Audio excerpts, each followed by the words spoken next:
I've been uploading aviation related videos on this channel for just over a year now, but this time I want to talk about something slightly different. As the world population grows exponentially larger each and every day, and with environmental concerns over energy resources and global warming being shoved in our faces all the time, seeking alternative forms of energy has become a global priority. Wind power makes up about 12% of the global energy supply, with that number expected to increase in the coming years. Okay, so what does this have to do with aviation exactly?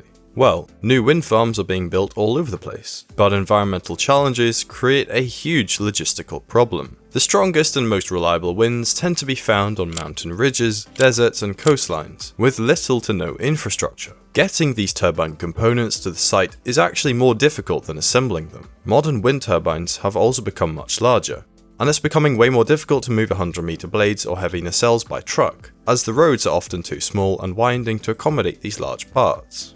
This is the problem that the Radia WindRunner claims to solve. The idea is pretty simple. Entire blades, and potentially turbine towers too, are loaded onto this giant cargo aircraft, and flown directly from the factory to the installation site. Unlike the AN225, the WindRunner won't be prioritized around raw tonnage. Instead, length will be the most important consideration. The nose will open upwards to allow easy loading and unloading of the blades, similar to that of a 747 freighter. Instead of relying on conventional tarmac, the landing strips will be mostly semi-prepared dirt strips, and the engines won't be exciting either. In fact, the WindRunner will be powered by conventional turbofans, with efficiency and reliability being the main concern.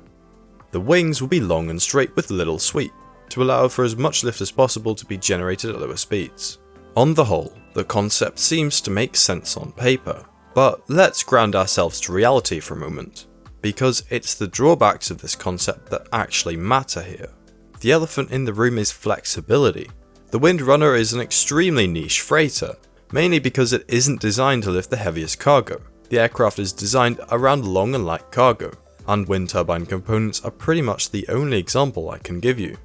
The AN225 has the largest raw tonnage, 3 times more than the WindRunner's projected MTOW.